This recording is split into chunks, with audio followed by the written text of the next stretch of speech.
프랭크 모먼입니다. 아폴로 8호. 여러분들 닐 암스트롱이라고 하면은 뭘로 가장 유명한 분이시죠? 달에 착륙한 분으로 가장 알려진 유명한 분이십니다. 그래서 달 표면을 발자국을 냈다, 뭐 이런 표현들이 있었는데, 사실은 이 닐 암스트롱보다 먼저 달에 갔던 사람이 프랭크 모먼입니다. 그러니까 아폴로 11호보다 아폴로 8호가 먼저 달에 갔지만, 닐 암스트롱과 아폴로 11호는 착륙을 했다면 프랭크 모먼이 지도했던 아폴로 8호는 달의 궤도를 돌고 다시 지구로 돌아오게 되었죠. 그런데 이 프랭크 모먼이 지구로 다시 돌아오고 나서 안전하게 도착한 후에 가장 먼저 했던 일이 있다고 합니다. 뭘 했냐면요, 프랑스 소설가 줄 베른의 손자에게 편지를 보내는 거였어요. 여러분들 줄 베른이라고 하면은 여러분들에게는 아마 해저 이말리로 더 잘 알려진 작가이십니다. 줄 베른의 손자에게 편지를 보냈던 이유는 이제 그분이 번역을 했기 때문에 손자분에게 편지를 보냈고요. 편지의 내용이 이렇습니다. 우리 우주선은 바비 케인의 우주선과 마찬가지로 미국 플로리다에서 발사되었고, 태평양 착수한 지점은 소설에서 나온 지역에서 4km 불과 4km 떨어진 곳이었습니다. 이 지금 무슨 얘기냐면요, 우리가 잘 알지 못할 텐데, 줄 베른의 그 소설 중에는 지구에서 달까지라는 소설이 또 있습니다. 근데 이 지구에서 달까지라는 소설이 되게 좀 허무맹랑한 황당한 SF, 원래 그 해저 이말리도 여러분도 아시겠지만 좀 황당한 SF죠. 그 해저 심해에서 이제 살아가는 그 악인들과 또 싸우는 그런 이야기인데, 이 지구에서 달까지라는 소설도 이제 남북 전쟁이 일어나요. 남북 전쟁이 일어나는데 이제 무기를 만듭니다.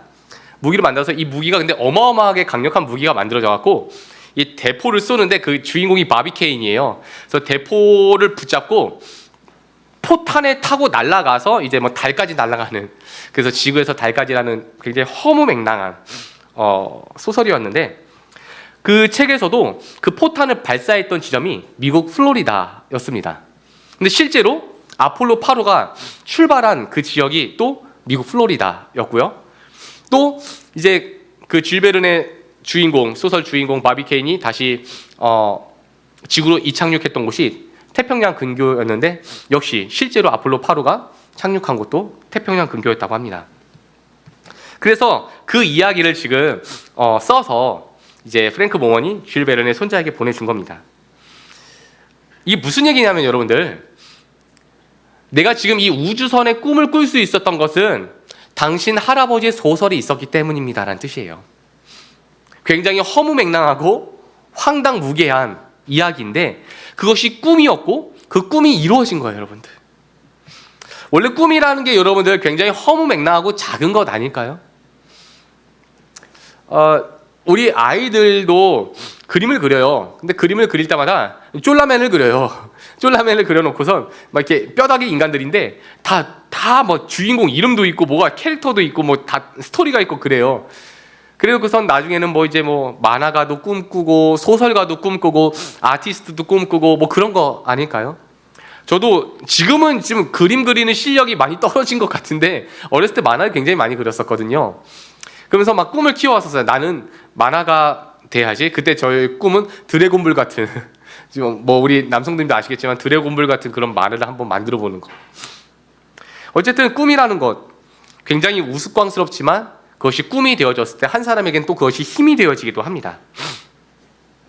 근데 여러분들, 우리가 지금 여러분은 꿈이 있으세요? 내일에 대한 꿈, 앞으로 10년 후에 대한 내 모습에 대한 꿈, 아니 작은 꿈이라도 있으십니까? 우리 주변에 보면요, 이제는 그 작은 것에 대해서 크게 관심을 갖지 않는 것 같아요. 오히려 무시해요. 그 실망해요. 굉장히 무가치하게 여깁니다.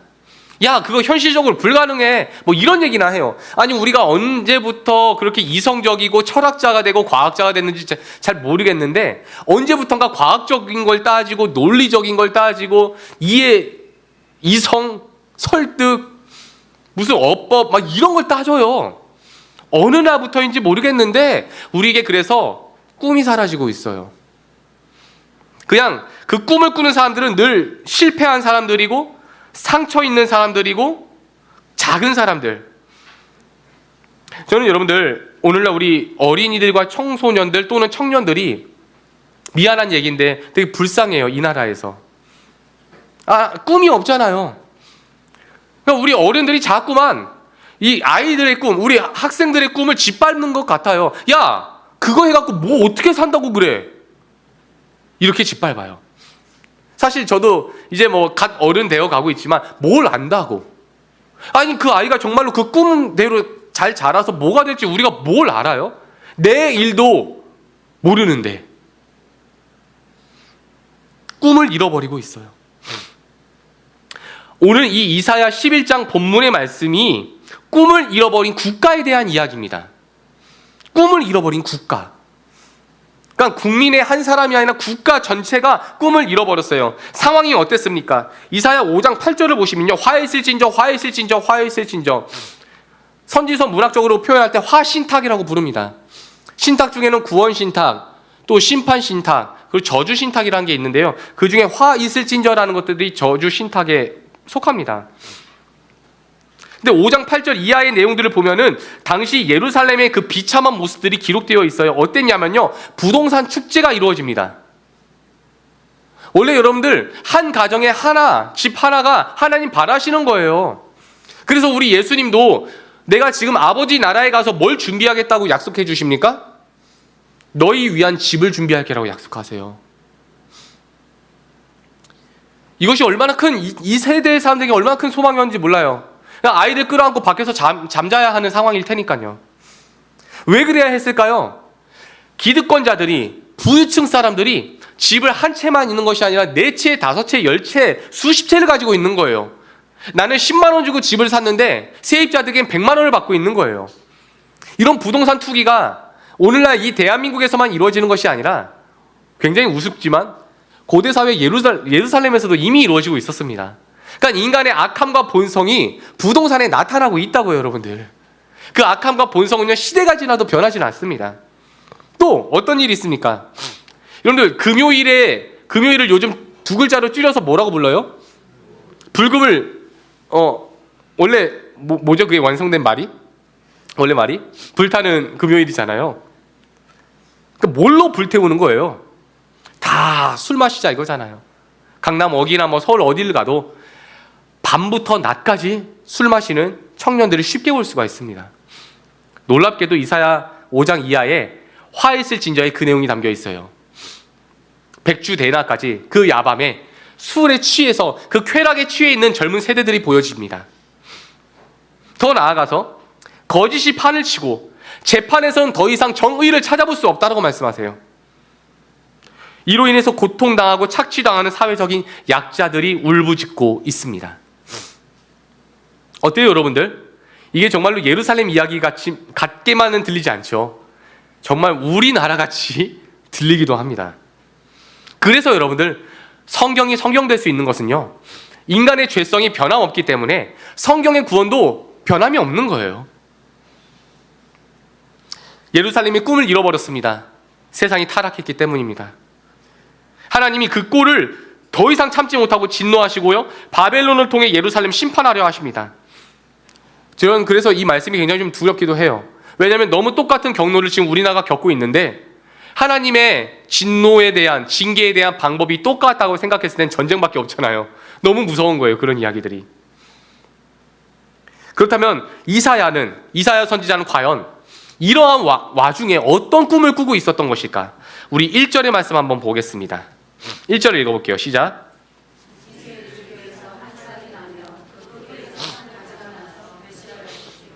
아멘. 줄기라고 우리나라어로 번역된 이 단어가 히브리어로 게자라고 부르는데요. 다른 문맥에서는 이제 그루터기라고도 번역합니다. 그 그루터기에서 뭐가 날 것이다? 한 싹이 날 것이다. 이제 사진 보여주세요. 네, 지금 보면 잘려진 나무가 있어요. 여러분들 혹시 우리 근교에도 이제 광릉수목원 있잖아요. 광릉수목원 가시면은 다 이렇게 워킹하시는 분들 많이 있거든요. 도보 산책하시는 분들 많은데, 아유 개나리가 폈네, 아유 뭐 목련이 폈네, 어유 저기 봐 진달래도 있어, 와, 이제 조금 있으면 저기 벚꽃 피려고 하는 것 봐. 자, 이렇게 다들 꽃에 아름다움에만 관심이 많거든요. 어느 누가 잘려진 나무에 관심이 있겠어요? 아니, 잘려진 나무가 좀 불편해서 잠깐 봤을지라도 그 그루터기에 있는 새싹에 누가 관심이 있었을까? 여러분들 생각해 보세요. 내가 산책하는데 나는 이 잘려진 나무의 새싹에 주목한 적이 있다. 아마 거의 없을 것 같아요. 지금 이것을 뭐라고 표현하고 있냐면요, 이게 하나님의 나라야 라고 말씀하세요. 1절을 자세히 보시면 여러분들 이상한 이름이 있어요. 어떤 이름이냐면요, 바로 이새라는 사람입니다. 이새가 누구예요, 여러분들? 네? 다윗 아빠예요. 다윗 아빠. 그러니까 여러분들 사실 이거 지금 메시아에 대한 이야기잖아요. 메시아에 대한 이야기니까 어떤 이름을 붙여야 더 멋져요? 다윗의 줄기에서 한 싹이 나리라. 이게 맞지 않나요, 여러분들? 근데 이새 뭐예요? 지금 여러분들도 이새? 이새가 뭐야? 나이야? 뭐야? 지역이야? 지금 잘 모르는 분들도 계세요. 이새 맞아요, 여러분들. 지금 그 표현과 그 모습이 맞아요. 이새는요, 여기에 나오면 안 돼요. 무명한 사람이고요. 그냥 뭐 이런 표현 한번 쓸게요. 은어지만 듣보잡이에요. 듣지도 못하고 보지도 못한 잡놈. 누군지도 몰라요. 그냥 나중에 다윗이 왕이 되고 나니까 이새가 이제 다윗 왕의 아빠라고 알려진 거지. 이새는 듣보잡입니다. 모르는 사람이죠. 관심 없는 사람이에요. 자, 그런데 그 관심도 전혀 없었던 아웃사이더 이새에게서 누가 태어났습니까? 다윗이 태어났잖아요. 이 이야기를 하고 싶은 거예요. 이 이야기를. 그런 것과 같이 아무 관심도 받지 못하고 누구의 주목도 누구의 환영도 받지 못한 그 새로운 한 싹을 통해 하나님이 꿈꾸는 나라가 이루어질 것이다 라고 예언하고 있는 것입니다. 그러니까 여러분들, 비록 당장에는요, 우리의 모습이 초라해 보이고 약해 보일 수 있어요. 열방의 교회의 모습도 그렇고요, 전반적인 한국교회의 모습도 정말로 아무도 알아봐 주지 않고 관심 갖지 않고, 또는 관심 갖더라도 부정적인 관심을 갖는 경우도 많을 것입니다. 과연 지금 이러한 상황에서 하나님 뭐라고 말씀하시냐면요, 내가 시작할 거야 라고 말씀하는 거죠. 2달 전에 저희 막내 아들 생일이었어요. 2월 21일이 우리 막내 생일인데, 이제 막내 아들 이제 생일 선물 사겠다고 저희 가족이 다 나섰어요. 자, 어디로 갈까 해갖고 이제 홈플러스로 갔습니다. 홈플러스 가자마자 이제 장난감 코너로 막 3명이서 쫓아가요. 뛰어가요. 생일은 막내인데 형아랑 누나도 신나갖고 자기네들도 이제 콩고물이가 또 어딜 것 같아갖고 막 했는지 막 뛰어가요. 그래갖고 셋이서 막 뒹굴면서 막 웃으면서 박수를 치면서 막 구경을 하고 이거니 저거니 막 손가락질하고 있어요. 근데 시간이 제법 지났는데도 고르지 못하고 있더라고요. 그래서 야, 빨리 골라, 이제 가야지 했더니 우리 막내가 뭘 골라야 될지 모르겠어요. 2개가 있는데요, 이 둘 중에 뭘 골라야 되는지 모르겠어요. 그래서 뭔데? 하나 봤더니 하나는 21만 원짜리고 하나는 18만 원짜리예요. 그래서 뭘 골라야 되는지 모르겠대요.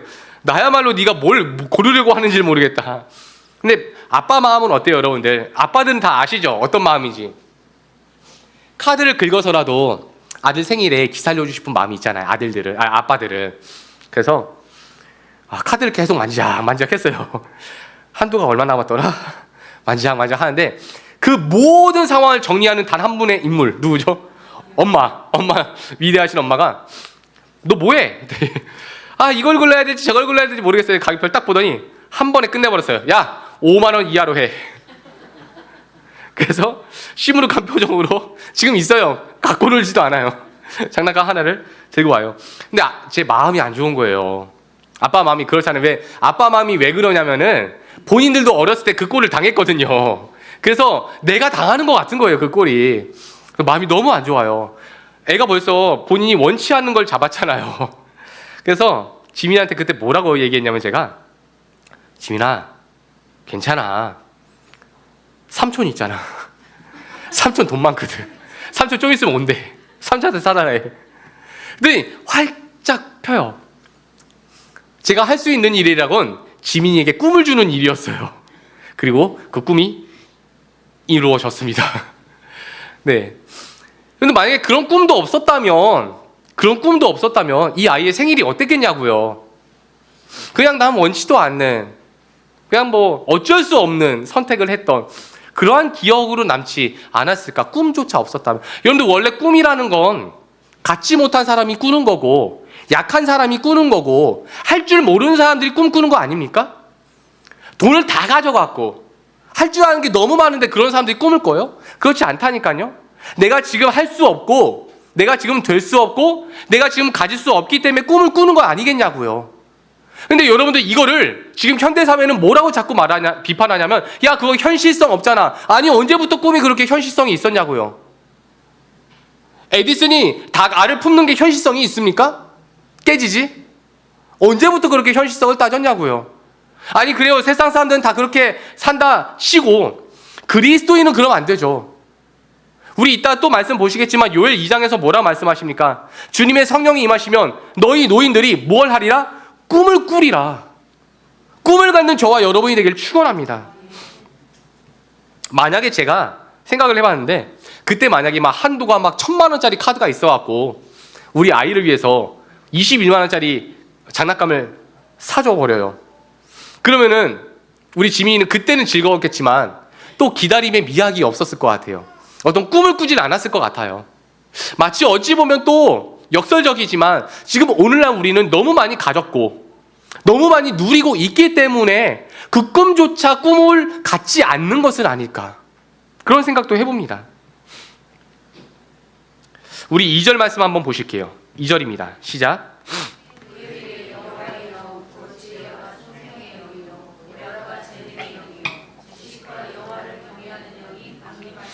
아멘. 하지만 여러분들, 꿈은요, 꿈으로 끝나면 안 됩니다. 꿈이 이루어져야 정말 멋진 꿈이죠. 본문은요, 이 예루살렘이 더 확장적으로 이 나라와 전 우주적인 이 모든 곳이, 온 열방이 하나님의 영이 임함으로 인해 그 꿈이 시작될 것이다 라고 말씀합니다. 우리는 어떻게 생각하고 있어요? 여러분들, 나라의 존망이 어디에 달려있다고 생각해요? 솔직히 말하면 정치에 있다고 생각해요. 그러니까 집회하고 난리치고 창문 깨고 화염병 던지고 투신하고 불 지르고 그런 일들이 왜 있냐고요. 여러분들, 그분들에게 애국심이 있어요, 실제로. 그런데 잘못된 애국심인 것 같아요. 그런데 급기야 크리스찬들조차 그런 선동에 나섰다라는 건 굉장히 반성하고 회개해야 할 일이라고 생각합니다. 왜냐하면 여러분들, 지금 그분들의 외침은 이 나라에 하나님의 나라 임하여 달라라는 거예요. 열정은 알겠습니다. 근데 여러분들, 이 나라의 모든 존망은요, 정치에 있지 않고요, 군사력에 있지 않아요. 외교와 기술에 있지 않습니다. 생각해 보실게요. 우리가 지금 이제 분단으로 벌써 70년이 훌쩍 넘어 70년 중반이 됐잖아요. 그때 그 시절 뭐 외교가 얼마나 있었고 정치는 뭐 얼마나 잘했겠습니까? 교육과 문화가 얼마나 발전됐었겠어요. 그런데 제가 저희 어머니 아버지 세대로 그 이야기를 들어봤을 때는 지금 시대가 더 편한 건 맞는데, 더 예쁜 건 맞는데, 복지는 더 잘 된 게 맞는데, 그 시대의 삶이 더 아름답더라고요. 그 시대의 삶이 더 정이 있고 더 예가 있고 더 인의가 있더라고요. 들어보면 매너가 있고 사람 사는 냄새와 맛이 나더라고요. 그 이야기를 들어봐도. 그게 정치 때문이었어요, 여러분들? 군사력입니까? 외교 안보가 잘 이루어져서입니까? 아니에요, 여러분들. 그때는 정말로 이 나라에서 나 한 사람이 잘해보자, 이 나라 살려보자라는 그 마음 아니었습니까? 집회가 아니라 서로의 가정에서 동참하는 일에 해서 시작됐다고 생각합니다. 앞마당부터 쓰는 것부터 시작하셨잖아요. 지금 우리는 어떻게 해요? 돈으로 부리잖아요. 용역 와서, 청소업체 와서 치우게 만들잖아요. 그래 놓고 우리는 좀 더 번들어지게 멋진 곳에서 하나님 나라와 이웃사랑, 이 나라를 사랑하는 마음을 돋보이려고 하고 있지는 않은가. 물론 여러분들, 하나님의 시작이 그냥 손 놓고 있으라는 이야기는 아닙니다. 우리의 거룩한 결단도 필요하고 실천과 참여도 필요합니다. 노력도 필요해요. 근데 중요한 건 정말로 하나님의 영이 임하였느냐에 대한 확증이 좀 있어야 된다는 거죠. 예를 들어 볼게요, 여러분들. 하나님의 영이 임하지 않은 상태에서 우리가 어떻게 교육계를 움직일 수 있겠어요? 하나님의 영이 임하지 않은 상태에서 우리가 어떻게 정치를 바꿀 수 있겠어요? 어떤 묘안이 있습니까? 어떤 좋은 정책이 있으십니까? 어떤 좋은 대안과 해법을 갖고 계십니까? 그런 거 없이 비난과 정죄만 있진 않으십니까? 그러니까 지금 우리에게 필요한 것은요, 여러분들, 하나님의 영이 임하기를 간절히 다시 한번 바랄 수 있는, 간구할 수 있는 그 마음의 중심으로 연합되기를 축원합니다. 요엘서 2장 28절 말씀 한번 읽어보시죠.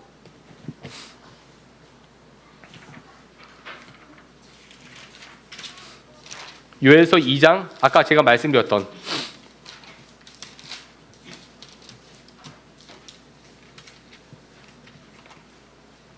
네, 안 나오나요? 모니터에서?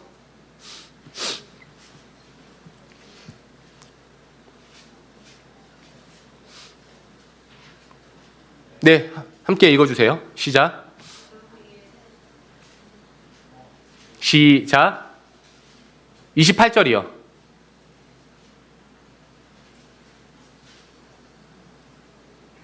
네. 네, 시작. 그 후에 내가 내 영을 만민에게 부어주리니 너희의 자녀들이 장래일을 말할 것이며 너희 늙은이는 꿈을 꾸며 너희 젊은이는 이상을 볼 것이며. 꿈을 꾼대요, 여러분들. 왜 하필 늙은이, 노인이 꿈을 꾸냐면요, 여러분들, 잠이 없어서 그런 건 아니고요. 노인이 꿈을 꾸질 않아요. 여기서의 꿈은 정말로 무슨 뇌과학적인 그런 무의식의 꿈이 아니라 내일에 대한 꿈입니다. 어느 노인이 내일에 대한 꿈을 꾸겠습니까? 그러니까 소망이 없는 분야에 있는 그런 사람들을 뜻하겠죠. 2000년도 초반에 온 교회에서 불려졌던 노래가 있죠. 찬양이 있죠. 뭐예요? 이 찬양. 마지막 날에 자녀들은 예언할 것이요 청년들은 환상을 보고 아비들은 꿈을 꾸리라. 어떻게 하면요? 주의 영이 임하면. 근데 그때 당시에는 이것을 어떻게 해석했었냐면요, 그래서 하나님이 내 꿈을 이루어준다고, 하나님이 내게 은사 주신다고, 내게 능력 주신다고, 그렇게 해석되어 왔던 경험이 있습니다. 아니에요, 여러분들. 하나님의 영이 임하시면 누구의 꿈을 또 주시겠어요? 하나님의 꿈을 주시지 않겠습니까, 여러분들? 왜 하나님이 하나님의 꿈을 소망 없는 사람에게 주었을까? 이유는 간단해요. 우리는 죄인이기 때문에 거룩한 꿈을 꿀 수 없기 때문입니다. 우리가 어떤 거룩한 의가 있어서 하나님의 꿈을 꿀 수 있겠냐고요. 그래서 여러분들, 조금 불편할 수 있겠지만 우리가 하나님 나라 아무리 외치고 건설한다고 열정으로 막 참여한다고 해도 하나님 나라를 이룰 수 없다라는 말이 이 말이에요, 여러분들. 우리 인간이에요. 우린 죄인이에요, 여러분들. 우리가 뭘 가지고, 어떤 계획 가지고, 무슨 말로, 어떤 참여로 하나님의 나라를 이룰 수 있는데요? 단 하나밖에 없어요. 그분의 거룩한 영이 오셔야 가능합니다. 자꾸만 하나님의 나라 만들자는 무브먼트가 여기저기서 일어나요. 그 무브먼트가 사회에서만이 아니라 일단 내 자녀들에게, 우리 부부가 서슴없이 하나님 나라에 대해서 이야기할 수 있는 수준까지 돼봅시다. 일단은. 아니, 그것부터 돼야지 우리가 세상에 뭔가라도 외칠 수 있지 않겠습니까?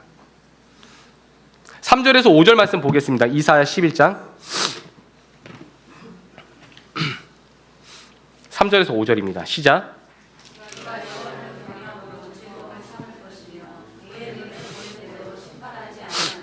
그의 귀에 들리는 대로 판단하지 아니하며 공의로 가난한 자를 심판하며 정직으로 세상의 겸손한 자를 판단할 것이며 그의 입에 막대기로 세상을 치며 그의 입술의 기운으로 악인을 죽일 것이며 공의로 그의 허리띠를 삼으며 성실로 그의 몸에 띠를 삼으리라. 주의 영이 임하게 되면요, 여러분들, 꿈을 꾸게 되고요, 그 꿈을 가진 사람들이 어떤 삶을 살게 사는지가 나와요. 어떤 삶을 살게 됩니까? 먼저 여호와 하나님을 경외하게 됩니다. 모든 삶의 최우선순위에 하나님이 계신다는 뜻입니다. 내 어떤 대소사의 결정 속에 하나님께 기도한다는 뜻입니다. 하나님이 주시는 감동에 따라 하나님께 순종한다는 뜻입니다. 그렇게 여호와를 경외하는 것이 첫 번째 실천의 모습으로 드러나게 되고요. 두 번째로는요, 기쁨이 다가옵니다. 내가 당장 가진 것이, 쥐고 있는 것이 크게 없어도, 내가 당장 할 수 있는 것이 크게 없어도 이상하게 마음이 계속 간질간질하고 설레이고 기뻐요. 뭔가 될 것 같은 이상한 소망이 생겨요. 그 기쁨이 있다고요. 그리고 어떤 일이 벌어집니까? 더 이상 정죄하지 않아요. 마음을 겸손케 합니다. 더 나아가서 현실만 보는 것이 아니라 현실 너머를 바라보게 됩니다. 소망하게 된다는 거죠. 마지막으로 올바른 단죄와 올바른 구제가 실천되어집니다. 이것이 하나님의 영이 임하여서 하나님의 꿈을 꾸는 사람들이 살아가는 삶의 모습입니다. 자, 이것을 또 비유로 잡아본 말씀이 있는데요. 6절에서 8절입니다. 시작. 그때 이리가 어린 양과 함께 살며 표범이 어린 염소와 함께 누우며 송아지와 어린 사자와 살찐 짐승이 함께 있어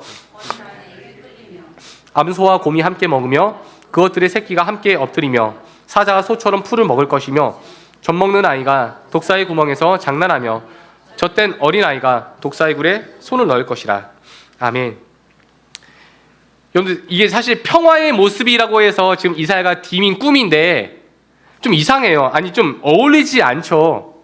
이거 뭐 디즈니 영화에서나 가능한 일 아니겠습니까? 사자가 있는데 양이 뒹굴뒹굴 돌아다니고 있대요. 근데 사자 가만히 있어요. 표범이 있는데 어린 녀석 막 이렇게 뛰어놀고 있어요. 막 표범한테 박치기도 하면서 놀고 있어요. 근데 이게 월트 디즈니에서 나오는 영화 아니고서야 실제로 사파리나 정글에서 이 일이 있겠습니까? 현실적으로 봤을 때 불가능하죠. 그냥 현실적인 정글과 사파리 초원은요, 약육강식의 법칙밖에 없습니다.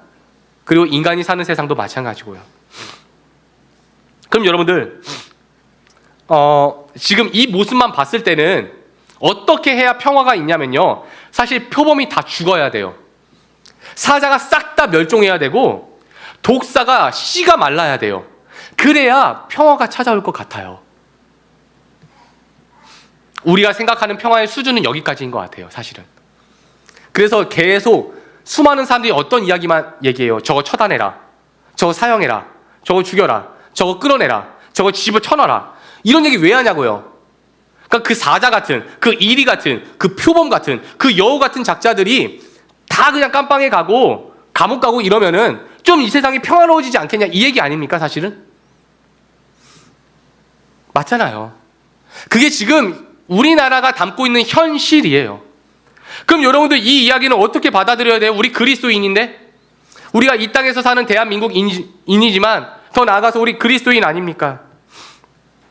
과연 하나님의 나라라고 지금 주님께서 걸어놓은 이 슬로건 어떻게 이루어지냐고요. 동물원에 가면 여러분들 사자 보신 적 있으십니까? 호랑이도 보셨죠? 그런데 걔네들은 뭐 먹고 살아요? 사료 먹어요? 고기 먹죠. 누가 줘요? 사육사가 그 우리에 들어가잖아요. 그런데 걔네들이 공격을 안 하더라고요. 그죠? 왜 그럴까? 너무 신기해요. 누구 한 사람 같이 사육사랑 손잡고 고기 줄 수 있겠어요? 저 같으면 못할 것 같아요. 너무 무서워서. 사육사들에게 여러 가지 트레이닝 방법과 또 이제 그 동물들은, 짐승들은 맹수라고 해도 더 이상 사냥할 필요도 없이 고기 주니까 덥석덥석 받아먹는 게 습관이 됐다고도 이야기하는데, 가장 중요한 사육사의 철칙, 특별히 맹수를 키우는, 맹수를 사육하는 사육사의 철칙이 뭐냐면요, 이 맹수들이 배고프지 않게 만들어라예요. 배고프지 않게 만들어라. 배가 고프면 어떻게 돼요? 본능이 일어나서 사냥을 합니다. 근데 배가 부르면 어때요? 가만히 있어요. 그래서 여러분들 동물원 가면 사자나 호랑이 맨날 뭐 하고 있어요? 누워서 자고 있어요. 맨날 배불러서 그래요. 그게 어쩔 수가 없어요. 제가 왜 이 이야기를 하냐면요, 여러분들, 하나님의 나라가 임하면 배부름이 이루어집니다. 만족이 이루어집니다. 더 나아가서 독사가 무는 이유 뭐예요? 독사가 무는 이유는 죽이려고 하는 게 아니에요. 자기가 살려고 하는 겁니다. 더 나아가서 모든 생물들은요, 모든 피조물들은요, 죽음이라는 거대한 문제가 있어요. 이 죽음이라는 거대한 문제로부터 벗어나기 위해 우리가 일도 하고 먹기도 하고 공부도 하고 그러는 건 아닙니까? 뭐 때문에? 죽음이라는 문제 때문에. 그런데 만약에 죽지 않아요. 죽음이라는 문제가 없어요. 불만족이 없어요. 결핍이 없어요. 배고픔이 없고 부족함이 없어요. 그럼 여러분들 거기서 어떤 일이 이루어지게 되냐면요, 평화가 찾아온다라는 겁니다. 누가 그 꿈을 꾸게 합니까? 하나님이에요, 여러분들. 누가 그 꿈을 이루시겠습니까? 예수 그리스도가 이 땅에 오심으로 선언하신 하나님의 나라. 주님께서 말씀하셨잖아요. 빵 없는 자, 그들에게 오병이어를 주셨어요. 아픈 자가 바라는 게 뭐가 있겠어요, 여러분들? 병고침이에요. 그럼 죽음을 겪은 자들은 뭘 원하겠어요? 다시 살아나는 영원한 생명. 더 이상 여러분들 어느 누구도 표범이 될 필요가 없고요, 어느 누구도 사자가 될 필요도 없어요. 돈이 없다고 하여서, 배우지 못했다고 하여서, 힘이 없다 하여서 그 사람들이 더 이상 염소가 되지 않고 양이 되지 않습니다. 어린아이같이 살지 않아도 됩니다. 왜냐하면 더 이상 우리를 괴롭히는 근본적인 죽음과 악함, 스트레스가 없기 때문이죠. 이 시작을 누가 이루시냐면요, 예수님께서 그 시작을 이루셨다라는 거예요. 무엇으로요? 십자가로서. 결론을 맺겠습니다.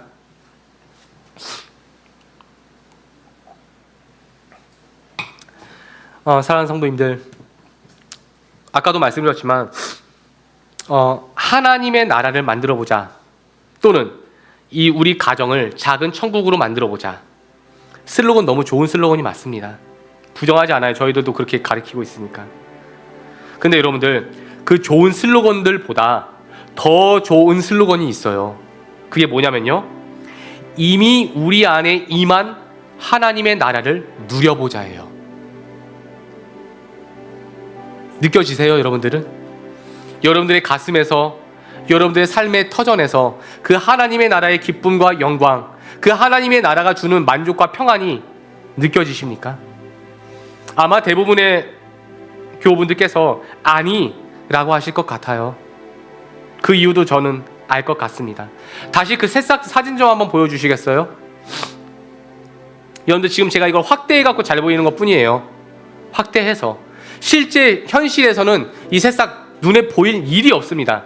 자동차가 보이고, 나와 함께 동행하는 사람이 보이고, 이정표가 보여요. 맛있는 빵집이 보이고요, 화려한 카페가 보입니다. 넘어진 나무가 보이고, 잘 뻗어진 길들이 보여지고, 화려한 조명들이 보여져요. 우리 눈에는요, 이 새싹이 보일 틈이 없습니다. 어쩌면 하나님이 이미 우리 안에 이루어 가신 그 하나님의 나라가 바로 이 새싹과 같다라는 거예요. 우리가 왜 그 나라를 못 누리냐면요, 이미 임한 하나님의 나라가 왜 내 가슴과 내 삶에서 느껴지지 않냐면요, 내가 너무 현실의 화려함에 취했기 때문은 아닐까요? 현실의 문제가 너무 거대해 보이고, 이 현실이 너무 현실 같아 보여서만 내게 임한 그 새싹과 같은 생명 넘치는 하나님의 나라가 볼품없어 보이고 크게 기뻐하지 못하고 다가오지 않는 것은 아닐까요? 그럼에도 불구하고 우리 이번 주 한 주간 결단해 보면 좋겠습니다. 이미 우리 안에 임한 하나님의 나라를 누리십시오. 그 나라는 이러한 이름으로 시작되기도 합니다. 소망, 희망, 때때로는 우리 주님이 하시리라 라는 선언으로 이루어지기도 합니다. 내 힘으로는 부족하고 나는 될 수 없지만 하나님이 하시리라, 우리 주님이 이미 진행하고 계십니다. 이 선언으로 이루어지는 하나님의 나라, 지금 내 안에 임한, 그리고 우리 안에 임한 그 하나님의 시작, 이번 우리가 살아갈 한 주간 동안에 그렇게 해도 대단한 업적이 이루어지지 않을 수 있어요. 왜냐하면 하나님의 나라는 여전히 아직까지는 새싹과 같을 테니까요. 하지만 그 안에 담아놓은, 그 안에 품어놓은 하나님의 위대한, 거대한, 그리고 거룩한 그 나라를 바라보며 우리 주님을 소망하시며, 이 나라가 무너짐을 보는 것이 아니라 하나님의 나라가 세워져감을 바라볼 수 있는 저와 여러분이 되기를 주님의 이름으로 축원합니다. 우리 함께 기도하면 좋겠습니다. 하나님의 나라를 꿈꾸는 가정, 하나님의 나라를 꿈꾸는 개인도 중요하지만 이미 나에게 임한 예수 그리스도의 십자가로 내게 도래한 그 하나님의 나라를 품고 그 하나님의 나라를 누릴 수 있는 시작이 이번 한 주간 있게 하여 주옵소서. 소망을 품고 희망을 저버리지 않고 나는 할 수 없지만 이 세상은 할 수 없지만 정치, 의학, 경제, 문화, 교육 그 어떤 것도 할 수 없지만 하나님은 하실 수 있음을 선언하고 고백하며 그렇게 우리 주님의 나라를 바라보기를 결단합니다.